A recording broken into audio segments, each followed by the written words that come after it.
వచ్చాను. అవునండి, విశాఖపట్నం గురించి మనం మాట్లాడినప్పుడు కొంతమంది వచ్చారు కదా ఆన్లైన్ లో. అవును, కొంతమంది బాగానే వచ్చారు. So what you how will you identify the victims? Sir different గా వీళ్ళు కలర్ చుట్టూ అందరూ తిరుగుతున్నారు సార్. సరైన ప్లాట్ఫామ్ లేక విశాఖపట్నం ఇబ్బంది పడుతున్నారు. 22A పైన సరైన ప్లాట్ఫామ్ పెడితే విశాఖపట్నం ప్రజలు వేలాది మంది వస్తారు సార్. ఎందుకంటే 22Aలో అందరూ ఇబ్బంది పడుతున్నారు. పాపం పెళ్లిళ్ళు చేద్దామన్నా, చదివించుకుందామన్నా అమ్ముకుంటాం లేకుండా నానా ఉదాహరణ తీసుకుంటే సింహాచలం భూములు ఉన్నాయి సార్.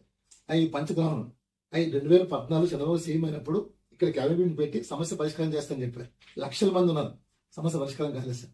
గాలిలో పెట్టేశారు, గత ప్రభుత్వం పెట్టేసింది. ఇప్పుడు మన సీఎం గారు ఏమో 22 మొత్తం క్లియర్ చేస్తామని చెప్పారు. గాలిలో మాటలు తప్ప చేతల్లో కనపట్లేదు సార్. మేము కోరేది ఏంటంటే సెప్టెంబర్లో మీరు డేట్ ఇస్తే భారీ మీటింగ్ పెట్టి ప్రజల్లో చైతన్యం డిఫరెంట్ గా ప్రభుత్వం అప్పటికైనా సెటిల్ చేస్తామని ఆశ. ఆ డేట్ అనౌన్స్ చేసి ఈ డేట్ లోపల ముందుకు వస్తామని మా ఆశ సార్. కొన్ని ఏరియాస్ లో కాన్సన్ట్రేటెడ్ 22 సమస్య గట్టిగా ఉన్న ఏరియాస్ లో దాని మీద కొంచెం మనం ఫోకస్ చేస్తే అదే మాట్లాడుతుంది కూర్చొని ఎట్లా చేస్తాం ఆ ఏరియాస్ ఐడెంటిఫై చేస్తాం. నేటి ఉదయం విశాఖపట్నం దసపల హోటల్లో రాష్ట్ర మాజీ డీజీపీ ఏబి వెంకటేశ్వర గారు మరియు నల్లమూర్తి చక్రవర్తి ఇద్దరిని కలవడం జరిగింది. ఇవాళ విశాఖపట్నంలో 22A భూ సమస్యలతో ప్రజలు బాధపడుతున్నారు. అలాగే కొంతమంది ప్రజల భూములు ఆక్రమణ చేసి కబ్జా చేసి బిల్లులు కూడా కట్టినారు. ఇంత దారుణం ఎక్కడా లేదు. ఈవేళ ప్రజలకి న్యాయం అనేది జరగట్లేదు. వాళ్ళు ఎక్కడికి వెళ్ళినా సరే ఈరోజు అధికార రూలింగ్ పార్టీ వాళ్ళ ఇష్టం వచ్చినట్టు వాళ్ళ అనుచరులతో రౌడీయిజం, గూండాయిజం చేస్తారు. మరి ముఖ్యమంత్రి గారు మాట్లాడితే ప్రతి ఇంటికి నేను పెద్ద కొడుకని చెప్పిన ముఖ్యమంత్రి గారు ఈరోజు పట్టా లేకుండా పోయారు. మరి ఇటీవల కాలంలో 22A భూములు పరిష్కారం చేస్తామని చెప్పి ముఖ్యమంత్రి గారు స్వయాన ప్రకటన చేశారు. కానీ ఆ ప్రకటనగా మిగిలింది తప్ప ఆచరణ రూపంలో రావట్లేదు. మేము కోరుతుంది ఒకటే, ప్రభుత్వం ప్రజల కోసం పనిచేయాలి. అంతేకాని మీరేమి దేవుళ్ళు కాదు. ఈవేళ ఎలాగైపోయిందంటే రాజకీయ వ్యవస్థ మేమే దేవుడిగా భావిస్తున్నారు, ప్రజల్ని భక్తులు అనుకుంటున్నారు. పిచ్చి కాకుండా అర్థం కావట్లేదు. సో వ్యవస్థ మారాలి, ప్రజల్లో చైతన్యం రావాలి. దీనికోసం సెప్టెంబర్ 3వ వారంలో విశాఖపట్నంలో భారీ సదస్సు పెట్టబోతున్నాం. డెఫినెట్ గా ప్రజలు మీ సమస్యలతో ముందు రమ్మంటున్నాం. 22A సమస్యలు పరిష్కారం కోసమే కృషి చేయబోతున్నాం. డెఫినెట్ గా ఈవేళ ప్రభుత్వం మాయమాటలు చెప్తుంది తప్ప ఆచరణ తేవట్లే.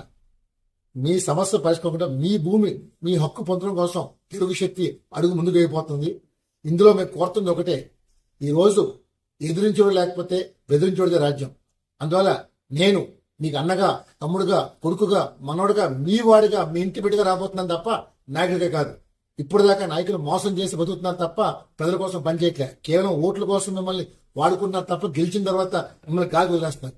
మారుద్దాం, వ్యవస్థ మార్చుదాం, మార్పు విశాఖతో నాంది పలుకుదాం. డెఫినెట్ గా విశాఖపట్నాన్ని ఆంధ్రప్రదేశ్కి దిక్సూచిగా కావాలని కోరుకున్నా. డెఫినెట్ గా మీకు దమ్ముండి ముందుకు వస్తే తెలుగు శక్తి వెంట నడుస్తుంది. డెఫినెట్ గా ఏబి వెంకటేశ్వర గారు, నల్లమూర్తి చక్రవర్తి గారు మీకోసం శ్రమిస్తారు తప్ప వాళ్ళకి ఎటువంటి ఆశయాలు లేవు. ప్రజలు బాగుండాలి. ఎందుకంటే నాటి ఎన్టీ రామారావు చెప్పిన మాట, సమాజమే దేవాలయం, ప్రజలే నా దేవులని చెప్పాను. మరి ఈ రోజు అది ఎక్కడా లేదు. దోపిడీ వ్యవస్థ అయిపోయింది. వ్యవస్థ మార్చుదాం, నూతన వ్యవస్థకి, నూతన రాజకీయ వ్యవస్థకి నాంది పడదాం.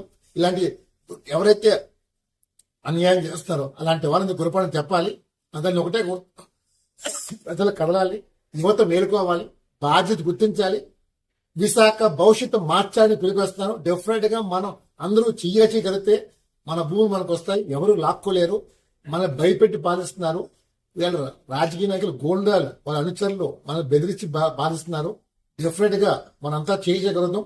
మన భూమి మన హక్కు తప్ప ఇంకోటి హక్కు కాదు. డెఫినెట్ గా తరిమి కొట్టి మన భూమిని మనం సంపాదించుకుందాం. దీనికోసం మీరందరూ రెడీ అయితే తెలుగు శక్తి రెడీ అని చెప్పి పిలిపిస్తున్నారు. డెఫినెట్ గా సెప్టెంబర్ 3వ వారంలో భారీ సదస్సు పెట్టి విశాఖపట్నం నుంచి ఆంధ్ర రాష్ట్రం మొత్తానికి మెరుగు చేద్దామని వస్తాం. జై హింద్.